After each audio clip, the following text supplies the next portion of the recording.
Hello. Hi, Dheeraj. Thanks for passing me on. And indeed, good afternoon from Manchester to everybody, or good evening to wherever you are in the world. And I believe there's some people as well from South America, so quite west in the world. That's really, really good morning as well. So my name is Xavier Duran, and I am the MBA Programs Director here at Alliance Manchester Business School at the University of Manchester in the United Kingdom. And as such, I'm responsible for our portfolio of MBA programs, which include our full-time MBA and our suite of part-time MBA programs. That is our blended learning global MBA, which we deliver from Manchester, and our international centers in Shanghai, Hong Kong, Singapore, Dubai, Sao Paulo. And we also have our jointly delivered MBAs with the Kelley School of Business at Indiana University in the United States, also with Tongji University in China, and with Fundação Getúlio Vargas in Brazil. But in any case, our webinar today will focus on how an MBA can create value for its holders in the context of a very uncertain and a very dynamic future environment. And to this end, I decided to entitle the webinar, as Dheeraj just said, an MBA for an uncertain future. So building critical thinking, I should say actually building skills more generally to thrive in changing environment. And as such, for the next 30 or 40 minutes, I will be making the point that being a generalist business and management qualification, the MBA, or should I say a constantly evolving MBA, is perfectly suited, more than before, more than ever really, to give its graduates the right skills to thrive in that uncertain world. In particular, I will focus on communications, on collaboration, on creativity, on critical thinking, and on building confidence. Those, I believe, are possibly the most important skills that any MBA might want to build to thrive in that uncertain environment. So, before we start with the substance of the webinar, let me give you an overview of our agenda. I will begin with a quick overview of Alliance Manchester Business School and the University of Manchester before we move on to explore what an MBA is, the historical evolution of the programs, the MBA in general, and its broadness or generality, which makes it ideal for individuals wishing not only to navigate, but as I said earlier, and most importantly, to thrive in a context of uncertainty. We will then focus on the skills that MBAs require to thrive in this uncertainty. As I said earlier, we'll try to focus on looking at how MBAs can help us build communications, collaboration, creativity, critical thinking, and confidence. Only then, I will draw on our experience of building these skills in our MBA programs here at the University of Manchester by giving you a brief overview of our full-time and part-time global MBA before I conclude the webinar and open the floor to questions. Also, one of my colleagues, Rupert Lidington, will be addressing you later on as well, should you have any questions on how to apply to any of our programs. So, created in 1824, and with more than 43,000 students and 12,000 staff, the University of Manchester is the largest campus-based university in the United Kingdom. Our world-class research puts us amongst one of the leading research institutions in the world in many fields of study. We're actually very fortunate to count up to 25 Nobel laureates amongst our students and our staff. The most recent ones being in physics for the discovery of graphene technology or graphene material, which is apparently meant to be the material of the 21st century. So we will all be using mobile phones made of graphene that will be able to flex. We're going to have flexible computers, flexible televisions. We'll all be flying in graphene-made planes that are going to be very lightweight, and so on. In any case, Alliance Manchester Business School is part of the University of Manchester and was one of the first two business schools created in the United Kingdom back in 1965. So we're actually quite pioneering when it comes to business and management education. We are what is known as a full-service business school, offering programs ranging from undergraduate, postgraduate, and doctoral level in addition to executive education, and obviously the area that I look after and that I will be focusing on today, we also offer MBAs at many different levels. We also produce world-leading research and have connections with commercial and non-commercial organizations globally. Our MBA is what we call triply accredited by the AACSB, an accreditation body from the United States, the EFMD from Europe, and the Association of MBAs, so AMBA, making us a member of a very small selected group of less than 1% of business and management schools in the world with what we call the Triple Crown. In addition to this, the University of Manchester has 5 global centers from which we deliver our global MBA program and where we host our full-time MBA students to gain international exposure. As you can see in the slide, in addition to delivering MBAs, both part-time and full-time from Manchester, we have centers in Singapore, in Dubai, in Shanghai, in Sao Paulo, and in Hong Kong. And not only that, but we even host workshops in other locations from time to time. For example, our MBAs can now, at the moment, take some electives even in Tokyo, in Japan, which is going down like a storm. It's very, very well received. So I'll actually skip this because I've already spoken a bit about our international dimension. And I'll possibly look then at the substance of our presentation. So what is an MBA? Well, beyond the obvious, a Master of Business Administration, an MBA is a broad, a generic business and management qualification that gives graduates a holistic and very synthetic overview of how organizations work and how we manage within them. Far from making students specialists on a subject area like Masters in Science or MScs do, so for example, MScs in Economics, MScs in Operations, MScs in Marketing, or in Finance, in Accounting, in HR, the MBA instead gives students an understanding of all different organizational functions and areas. So we cover anything from marketing to operations to accounting to finance to economics to human resource management. And we combine that always with an understanding of issues in terms of organizational behavior, organizational design, transformation management, organizational culture, and obviously we compound those as well with the build-up of skills that become very useful. I'll speak about those a bit later. But in any case, all these different functions, all those different topics that traditionally are covered, perhaps at the very beginning of any MBA program, are then brought together with a strategy course to give what we call a helicopter view of the organization, to try to draw out the links between all different functions and to be able to devise and implement strategy at the higher level. That's ultimately what MBAs are trying to achieve. Historically, the MBA is a qualification that has been in existence for a long time. As it happens, the first MBA was offered back in 1908 by Harvard. So the MBA is now a very mature qualification. But it is indeed the business and management qualification par excellence, known and sought after by employers and applicants alike the world over. Most of the historical reasons why people are motivated to do an MBA are usually down to professional reasons. Some of them include the fact that the MBA is a great platform if you have reached a plateau in your career and want to move, for example, from a technical role into management. So usually what we tend to refer to as a vertical move. This is a typical case of engineers or people who have been really pigeonholed into very specific roles within their organizations and would like to get some training to get them to more managerial positions. So they want to really break away from that glass ceiling they find themselves in within their organizations. Also, many MBA applicants are looking to shift sector or locations, what we tend to refer to as a horizontal move. A good MBA will be designed to allow sufficient time and structure to explore career options. The MBA does indeed provide a reflective juncture for students to prepare for their next move.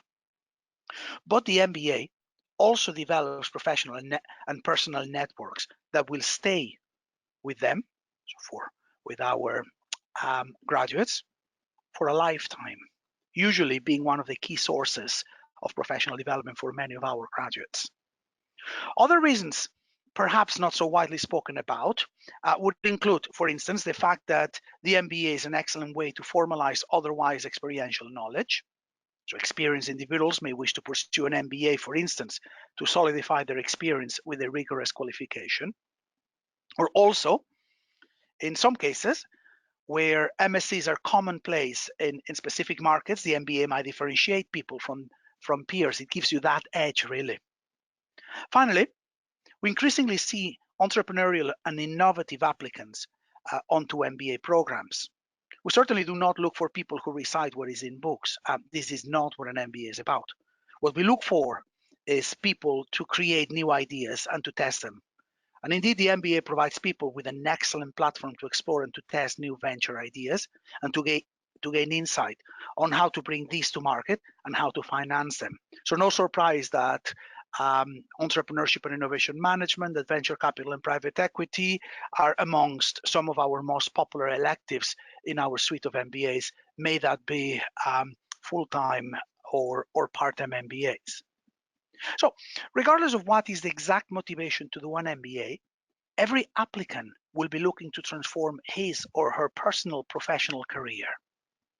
In any case, as the MBA qualification gained popularity in the United States and subsequently in Europe in the 1960s and the 1970s, it began attracting attention in different parts of the world and amongst new audiences. So long are gone those days where the MBA was simply a qualification that was popular in the United States. It's actually now a global qualification. In this context, MBA programs, particularly here in Europe or in the United Kingdom, became more diverse with students recruited from different parts of the world and increasingly with global curricula. In other words, bringing examples not of domestic firms, but of multinational and transnational firms and case studies. The 1990s, to keep on that history track, witnessed the proliferation of new part-time MBA delivery formats that cater for a new audience of working professionals wishing to do MBAs, but who perhaps were not able to put their careers on hold to do a full-time program, as had been to that stage the norm. These new delivery formats also opened up new markets, particularly as some regions and countries in Asia were coming of age. So we saw a large proliferation in the existence of programs, not only full-time, but part-time programs delivered in different formats. The precursor, for instance, of our Manchester Global MBA started to be delivered during the early 1990s. We're actually really trailblazers in the United Kingdom. And we delivered what at the time we called the distance learning part-time MBA in places like Singapore and Hong Kong, which we still deliver them. But indeed, we even delivered those part-time programs in places like Zimbabwe, Jamaica, in India, and so on. But really, it was in the late 1990s that the ubiquity of the internet and its inroads, I should say, into education facilitated the explosion of online and blended, or as they call it in the United States, hybrid MBA delivery formats and programs. And all these new formats of delivering MBAs continue to disrupt the traditional market for full-time MBAs, even to this day. So much has been commented in the last year, or the last couple of years, I would nearly say, about the potential reduced interest in MBA as a qualification. And indeed, this may be the case if one focuses on full-time programs in the United States alone. The amount of applications to full-time MBA programs has certainly gone down in the United States, and business schools are scrambling there to recruit students from a smaller pool. Many MBA programs in the United States are even being closed down as competition for students becomes stronger and stronger and stronger. A really, really, really interesting to witness process of consolidation. So some of the bigger schools keep attracting more and more students, whilst many of the smaller liberal arts colleges that offer MBA programs in the United States, particularly full-time, are closing down in droves. However, the overall picture in the United States is one where we actually see their numbers decrease. However, this headline hides most of the story. One of the key reasons why application for full-time MBAs in the United States has decreased is because of a quick proliferation, as we said, of online and hybrid programs. Poets and Quants, an expert organization in the area of MBAs, estimates over 300 online MBA programs now being offered in the United States alone. That's huge. So of course that is cannibalizing full-time programs. But perhaps another reason includes the effects of more stringent visa regulation in the United States and the perception, perhaps led their president, that the United States is not a welcoming country to foreign citizens. They've been losing international application in droves. However, data from GMAC, so the Graduate Management and Admissions Council, which I'm showing in this slide here, you will see that the stats are quite interesting, indeed reveals the drop in application from the United States, particularly by non-US students who seem to be choosing to go to either Europe or one of the fast-growing Asian business schools. In essence, overall application for part-time and for full-time MBAs worldwide are actually increasing. So it's simply the United States that is bucking the trend. It's simply the United States that are possibly suffering the fact that there's too much offering, there's too much supply, and that people are not being attracted to that country to take those MBAs anymore. People continue to want to do an MBA, just in different ways or in different places. As technology increasingly permeates wider areas of our personal and professional lives, and we hear that a significant proportion of the jobs we will be doing in 20 years' time are not even yet invented, we will need to change our careers a number of times during our professional lives. That's obvious. Consequently, instead of suggesting that these changes are heralding the decrease in the popularity of the MBA as a qualification, I would actually strongly argue that they'll strengthen its relevance more than ever. Being a broad, a generic business and management qualification, as I said earlier, the MBA provides a holistic, a synthetic overview of how organizations work or how they ought or should be working and how we actually manage within them.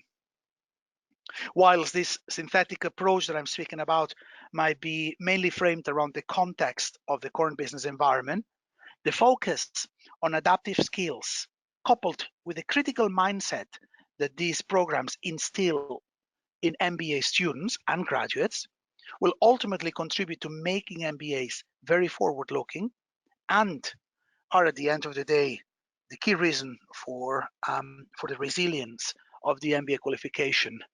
That is why well over 100 years after it was created, the MBA continues to be a very popular qualification and indeed growing in terms of application recruitment and in terms of attractiveness by employers worldwide.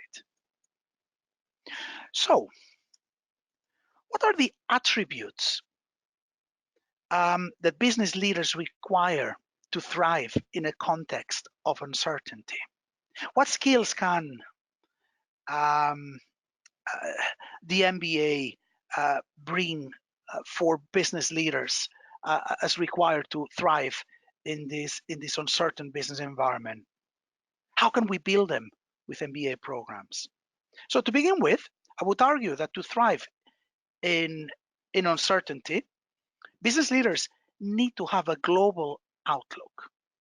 In other words, they need to be mobile. They need to be ready to travel and take up positions in other locations. I think there's nothing new here. We've already acknowledged the need to be mobile, this globality in the business environment, I think for the last 20, if not 25 years. There's nothing that new here. Leaders also need to be and to act in a socially responsible manner. Integrity here is key. Being opportunistic is bound to break trust, which in turn will limit the potential for any leader in the long run. In other words, being able to build trust, perhaps by representing authenticity, by being a responsible leader, is bound to be one of the key attributes that leaders need to have. But most importantly, business leaders need to be versatile in an uncertain business environment. This is crucial. They need to be agile and adaptable to make the most out of the opportunities produced by change. Yet, what skills can the MBA provide to make business leaders more versatile? So I'm focusing on that versatility.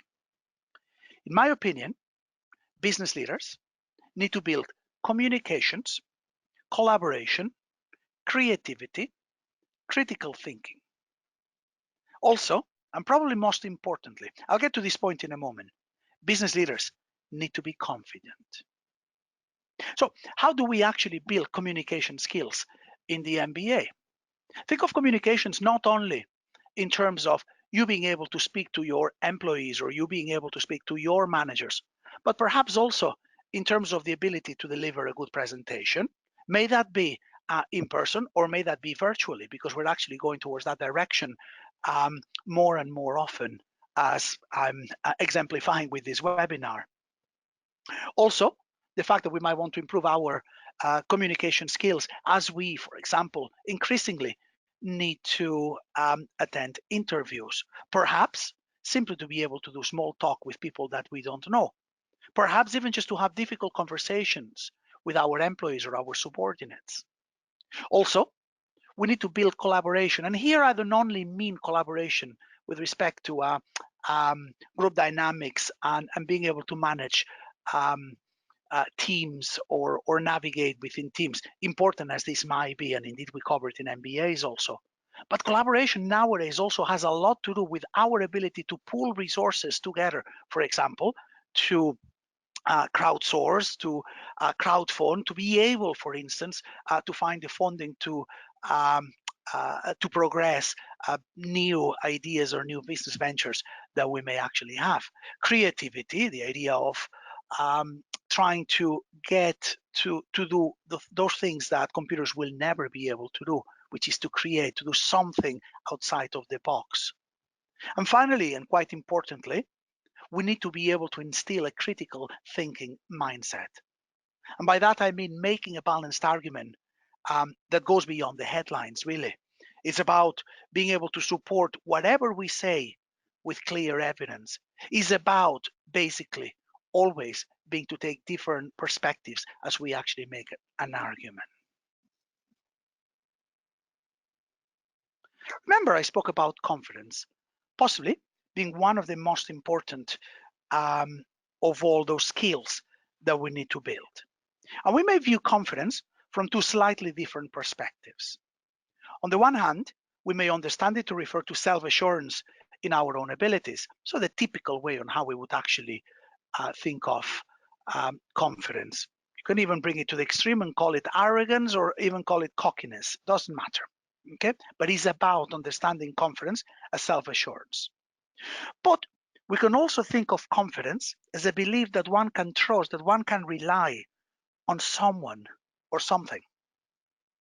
Now, we may assume that becoming more confident through our MBA, or indeed any MBA, may refer to the first one, that is, that self-assurance in our own abilities. In other words, that more traditional way of looking at confidence.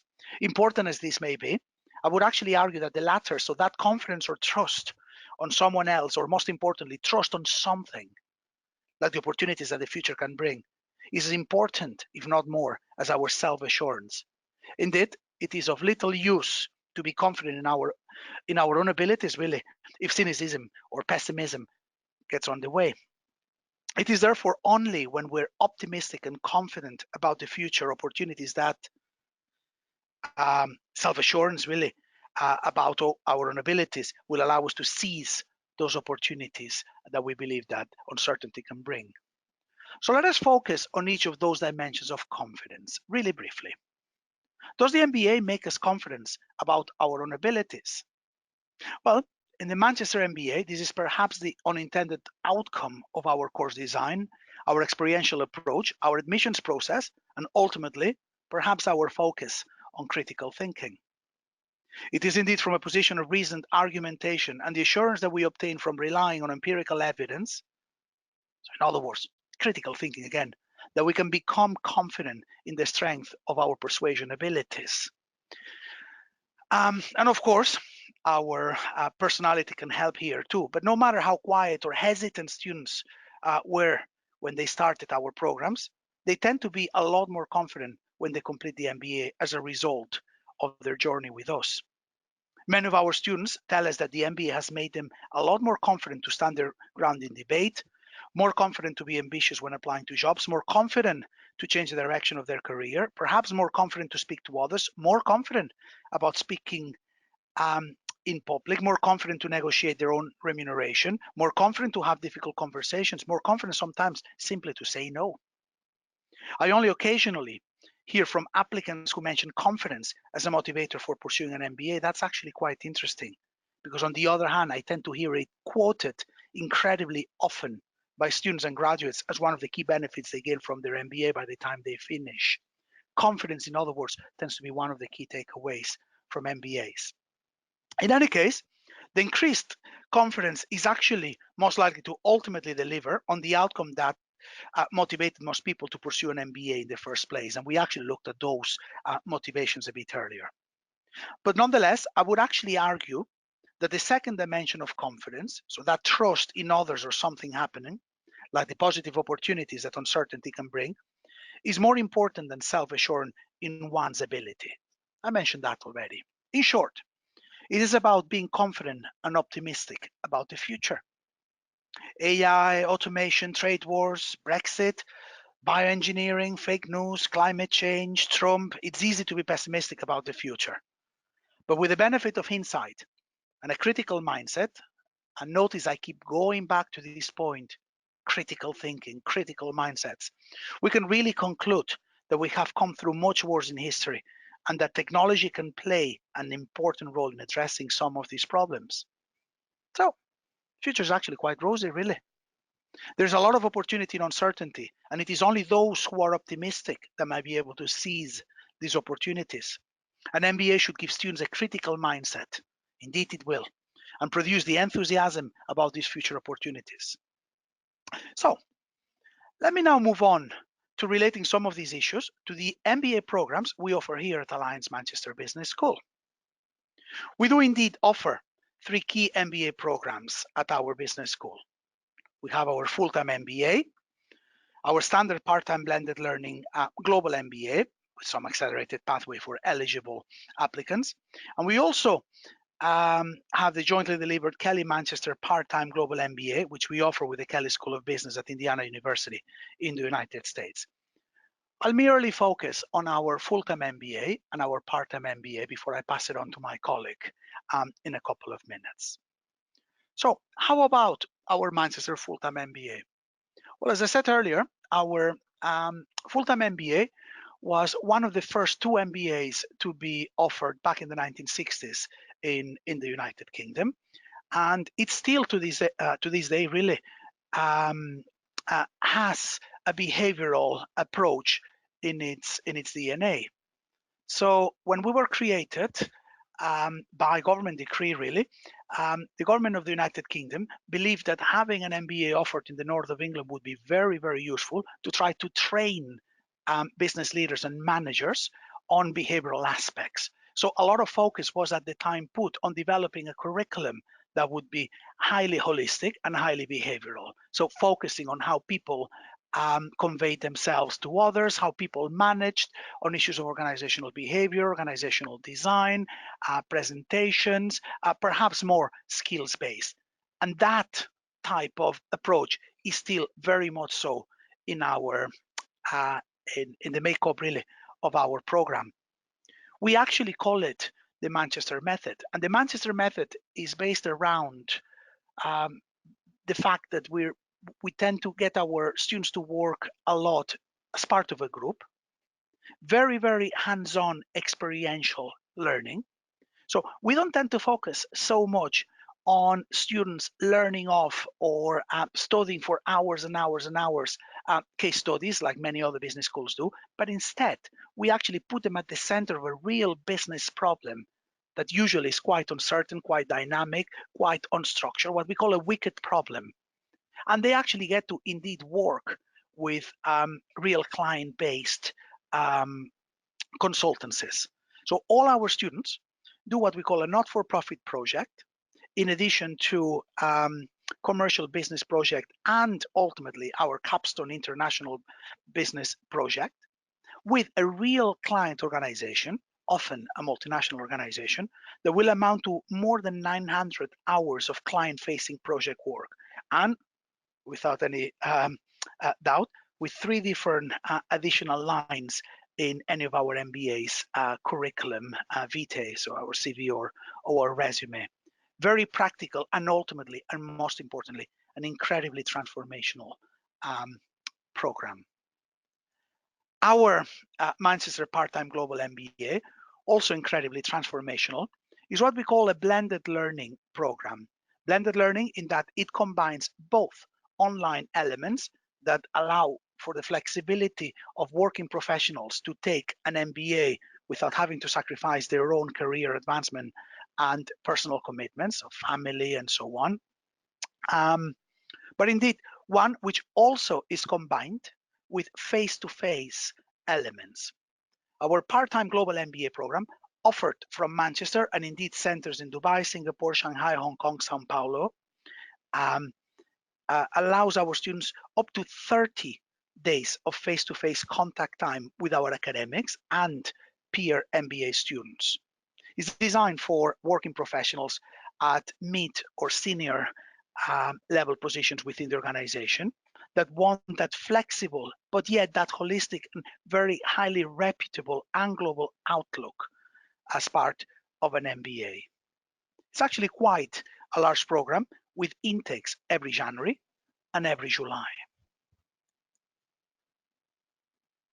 And just to give you a sample of the type of electives that we offer in all our MBA programs, anything from, I mentioned already, entrepreneurship and innovation management and venture capital and private equity, but indeed anything from supply chain management to negotiation skills, strategic management of projects, investment and portfolio management, practical investment, management in practice, and indeed a whole suite of new digital electives that we're bringing in, anything from digital marketing to the digital economy, to information systems and digital strategy, to managing disruptive technologies, to fintech and blockchain, to platform ecosystem strategies, and indeed as well some of the courses that we can actually take if you want some international immersions. If you want to take, for example, a doing business in China type course out of our Shanghai center.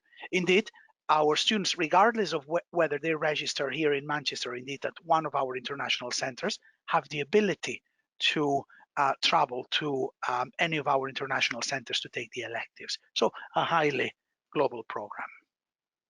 So with that said, what I will do now is I'll conclude my presentation really by re-emphasizing that the MBA as a qualification, be it part-time or full-time, has a very healthy outlook, and I hope I've convinced you of that. So as employers value the benefits that graduates can bring to the organization, applicants continue to apply to MBA programs in large numbers the world over. But in a context of uncertainty and a changing environment, as we spoke about, only those MBA programs offering the right skills to thrive in this world of change are bound to succeed. So my conclusion is that business schools need to create versatile, global, and responsible business leaders by focusing on skills including communications, collaboration, creativity, critical thinking, and confidence. And by offering practical, hands-on, and innovative context suitable to the current business environment, again, which is very dynamic and changing.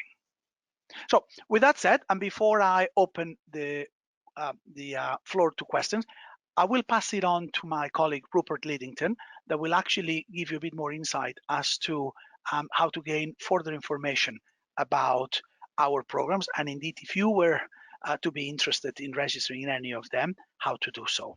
So over to you, Rupert. Fantastic. Thank you, Xavier. Just a quick introduction. As Xavier said, I'm Rupert Lidington. I work in the MBA marketing and recruitment team here in Manchester. And there's a small team of us who we're the first port of call for anyone who's sort of interested in the Manchester MBA programs. Just wanted to talk to you in the next 5 minutes or so a little bit about next steps. If you found that really insightful presentation by Xavier useful and inspiring to you, and you are interested in exploring the MBA opportunities at Manchester, then then this is what we're about. And in terms of what we have a few things in place for you to further your research, get in touch with us. First and foremost, we're here to help. So if you wanted to pick up a conversation with us, we encourage that over Skype or by telephone, and we also do extend to many regions overseas for events as well. We at the moment at the end of our fall campaign and in terms of events, and we're just coming into the spring campaign where we'll be launching a schedule of maybe 40 plus cities worldwide, where we are looking to meet candidates from all around the world and pick up a conversation about their MBA plans and interests. We also do have some remaining events this spring as well. Sorry, this fall as well. So similarly, like today, this online webinar, we do our own online webinars which go into more detail about our programs. And we do have a full-time MBA webinar coming up on the 11th of December. That'll be focusing further and drilling down into those live consultancy projects, which Xavier touched on a little bit just then. And that's on the 11th of December, and you'll have the opportunity to join us at 1 p.m. and 6 p.m. UK time, GMT. At the same point as well, on that same day, we have a Kelly Manchester MBA webinar too, and that'll be going into that dual MBA we offer with Kelly School of Business, and you're able to join us at 12 p.m. GMT time, and that in fact will be delivered by Xavier as well. So we look forward to welcoming you and sort of joining you online for that session too.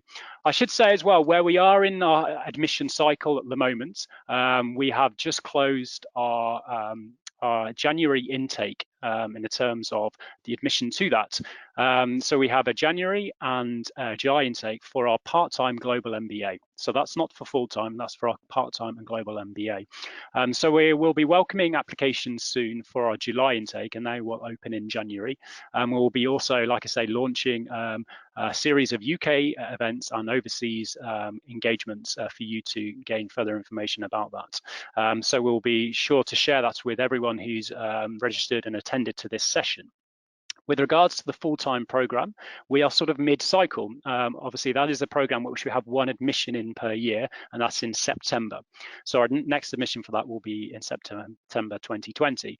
And as I say, we're kind of midway in the admission round, and we do have some remaining deadlines approaching. Round 4 on the 5th of December, and then round 5 on the 6th of December, and so on. And ultimately, the final deadline to apply for that program will be on the 21st of May if you're an international candidate. So that will be the final deadline, and as deadline round 9. However, I should say, even if you're quite early on in your research and this is the first time you've actually engaged with Manchester and and maybe the first time you've thought about, doing an MBA, we're here to help. And so we'd encourage you to sort of get in touch, maybe share your CV if you wanted some informal feedback on your profile. As I say, I sit within a team of five recruiters, marketing executives here in Manchester, and we're here to help. So do get in touch. Hopefully that's been useful so far. I think potentially this is the point where we open the floor for questions, and if that's the case, I think Access Divya will sort of get in touch and come live now. Thank you very much for this lovely presentation. It was quite useful, and I would now encourage everyone to think about questions that they might have and ask them now, as the admissions team of the Manchester Business School are at hand, so that they can answer all of the queries that you have regarding admissions process or any other questions that might be of interest to you. We are expecting the questions, and while we are expecting those questions, oh, there's the first one. So the first question is by Singh, and he's asking us what is the weight of the GMAT of the GMAT results in the admissions process? Is it I suppose that he means what would be importance of the Okay. GMAT exam? Yes, absolutely. A good question as well. I should say we only require a GMAT exam for our full-time MBA. So if you are thinking about a part-time professional MBA with Manchester, you would not need to present a GMAT. We actually have our own in-house admission test for that program. However, if you are thinking about the full-time program, yes, you would need to present a GMAT or a GRE test result. So we take a holistic view when we are assessing our candidates and through the application admission process. And so it is quite subjective. Obviously, it's important that you have a GMAT and it's competitive. And I think that's the key word, that it's competitive. And we do obviously take a holistic view. We like to see a score of 600. And I should give you a bit of insight that currently our class average is 650. However, I will say we take a holistic view, like I mentioned, and we also look very closely at your professional experience and what additional skills you're bringing to the MBA program, or attributes, I should say. So yes, it is as important for those soft skills in the terms of good communication, the emotional intelligence, and what we roundly term sort of professional skills, particularly on the Manchester MBA. Because the Manchester MBA, as Xavier alluded to, is an incredibly applied learning experience, and there's a lot of external client interaction. So in some cases, a fantastic GMAT score doesn't necessarily mean a great Manchester MBA candidate. So do bear that in mind. So it is it's quite a subjective process. So hopefully that answers your question.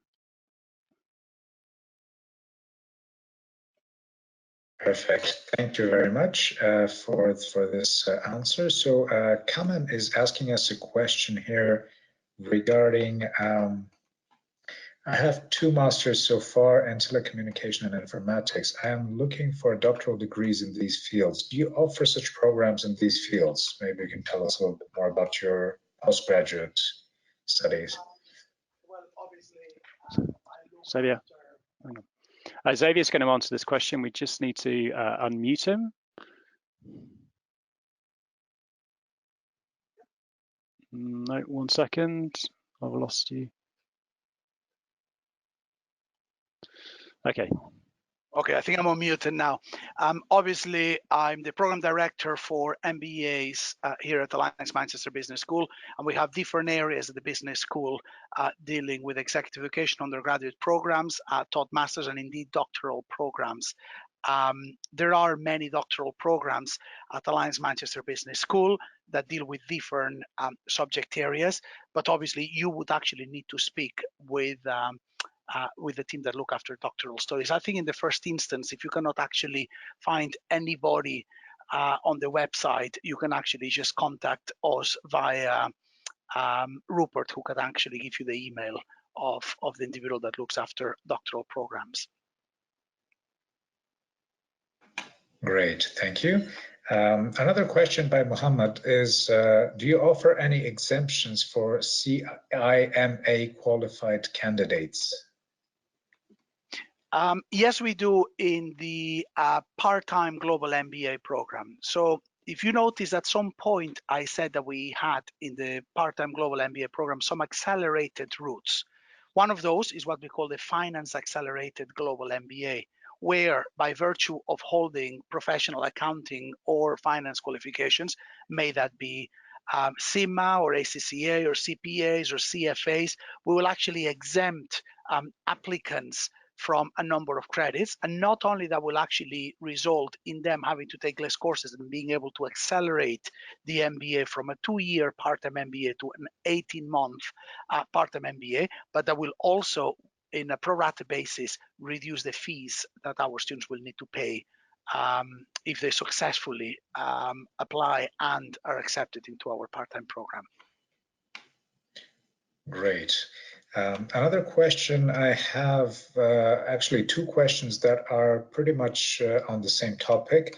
Most MBAs by Danielle and by Marius. Most MBAs say that you need experience. Is it possible to start an MBA when you have only 2 years of working experience?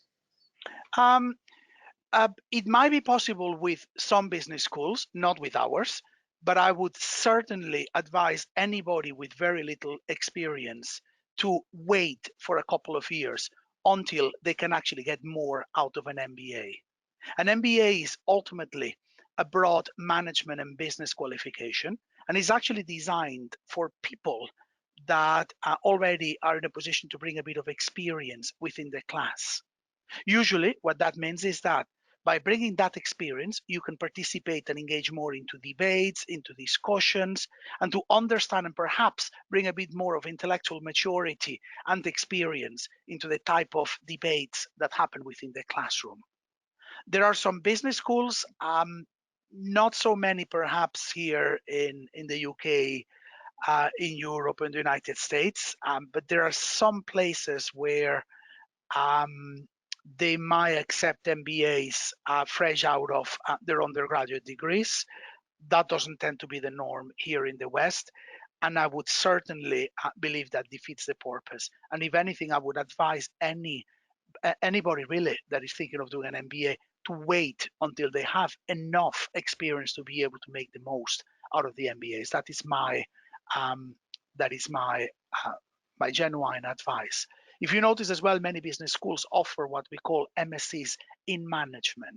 And an MSc in management tends to be seen as a pre-experience MBA. So those who actually want to gain a bit of knowledge about business and management, perhaps because they've had the technical undergraduate program on engineering or on sciences or on humanities, if they want to get straight into a general management degree, they will traditionally do an MSc in management.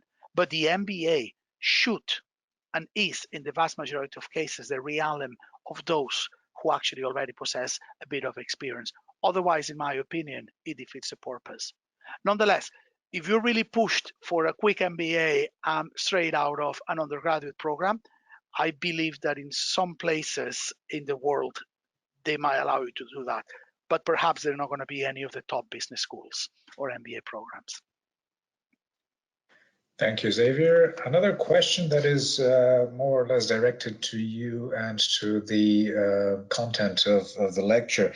Can you tell us a little bit more about how is critical thinking applied and integrated in the program, and how this interaction that you mentioned is applied, is of use to building this critical thinking skill set? A question by Didi.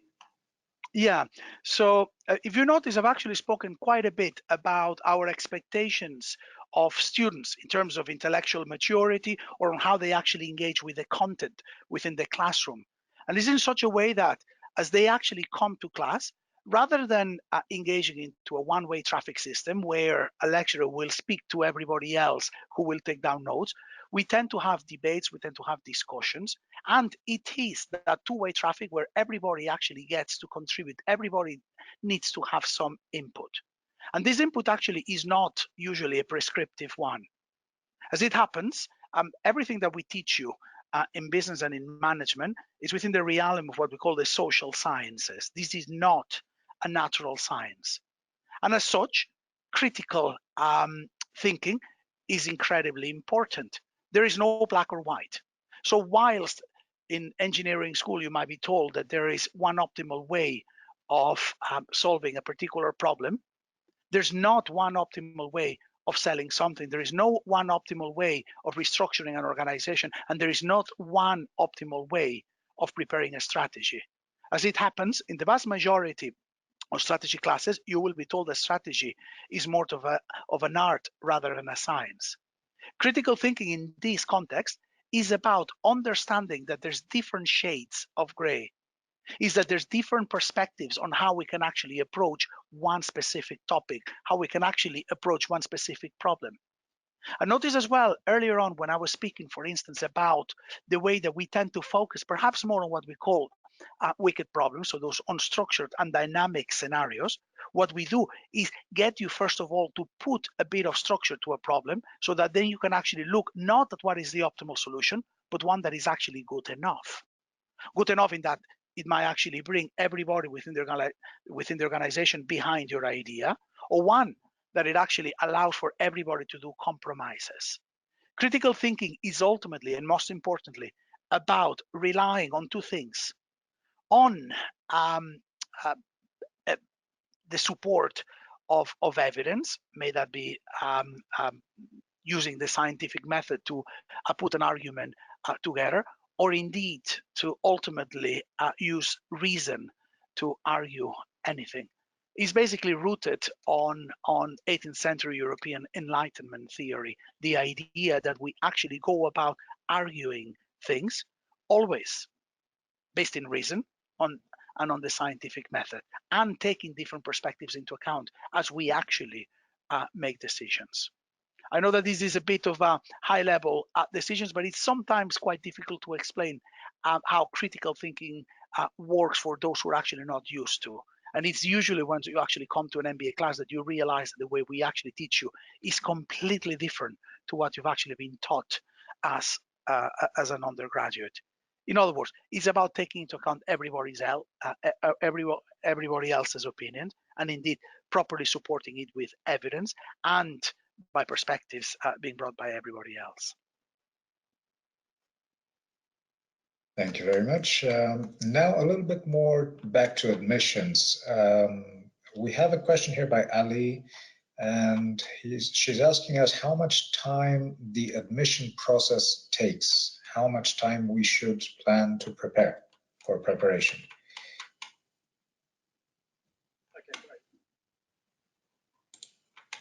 There we go. Okay, great.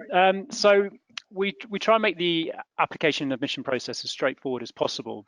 Ultimately, what we want to do, particularly for the full-time MBA, is assess a candidate in a number of areas. So if you have everything ready to apply, and by that I mean a completed application form, a GMAT or GRE score, and your supporting documentations, you can submit your application to a particular deadline date or application round. And then we like to have a process wrapped up within 4 weeks. One thing which is quite pertinent at the moment is that we also ask, if you're applying to the full-time MBA, and this is specific to the full-time MBA, is that we also ask you to do a video assessment as well. So that'll be the second stage to the application process. In a sense, you submit your application towards a deadline, and you'll be given a 10-day period, or around a 10-day period, to complete your video assessment. And once that's received, then if you're shortlisted to an interview stage, in the following weeks, we'll organise an interview. The crux to it is we like to have everything wrapped up within typically 4 weeks, and that should be the period that you account for. And it can also depend on when you are applying as well. And what we try and do at Manchester is give you as much opportunity to apply throughout the year. And this is why we have an application or round system, or what we call a stage admissions system or process. With the Global PartTime MBA, it's a similar process. However, obviously you don't need to submit a GMAT or GRE score, and you won't have to go through a video assessment. But what we do ask you to do is complete the Manchester admission test, which is an in-house standardized assessment, which is 45 minutes online. And it takes a similar method to GMAT in the sense that you're being assessed in a number of sections, verbal, logical, and numerical. And this will then go towards your overall admission or candidacy towards that application, or sorry, that MBA program. I should mention that the Manchester admission test, our in-house assessment, requires no preparation. Hopefully that answers your question. Perfect, thank you very much. I would encourage everyone to ask their final questions as we are coming to the end of the Q&A session. So in case you have any final questions to the Manchester MBA admissions team, you are all welcome to type them in the questions panel. I will continue with one more question by, excuse me, by Marius. Marius is asking us if the experience, if the kind of experience matters. Do you take any kind of experience in order to be admitted to the Manchester MBA, or do you require a specific set of companies that a person should have worked for, or sections that he should have worked for before applying? Okay, thanks. Good question, Marius. I should say, we're looking for a diverse MBA classroom. So we are not in the market to employ recruiting a particular type of professional, be it finance, be it consulting, or be it sort of an engineering or professional services background, for example. The value of an MBA is that it is diverse. So it's in our interest and it's in the candidate's interest to be taught within a diverse classroom. With that said, every candidate needs to be contributing to the learning experience in the sense of relying on their professional experience and relying on their area of expertise. Because when you sort of develop from a master's or an undergrad type learning experience into MBA, suddenly it becomes more about the context of those business theories. And this is why business schools like Manchester and other European and UK business schools are very interested in recruiting across different nationalities and different global markets as well, because that again increases our diversity and the interest within the classroom. So with that said, we are very, very open to alternative profiles as well. And sometimes you will see what we call non-standard MBA profiles within the classroom as well. For example, people with a medical background or people with a military background sometimes as well. Ultimately, though, every candidate is contributing, and so the best way or the perfect way of finding out if you're a good fit for a particular school is to connect with them, share your resume or your profile, and we can give you some informal feedback on your fit in terms of your experience, the level of your experience, and also taking into account your career goals as well. Okay, thank you very much. And we are coming to our final question by Avihav, and he is asking us what is meant by managerial experience when you say that you require 5 years of managerial experience for the executive program. Okay, great. I think Xavier is going to respond to this one. Managerial experience, we take quite a wide definition here. So obviously it can be managerial experience in the sense that you're actually managing people, but we also understand management experience or managerial experience as being the management of rather sizable projects, or indeed management of budgets. So even if you're not in a position where you're actually managing people, but if it happens that you're managing projects, that you're actually managing sizable budgets, in other words, where you're actually really making some decisions in a context of scarcity, which is what management is ultimately about, you will actually be considered eligible to doing an MBA.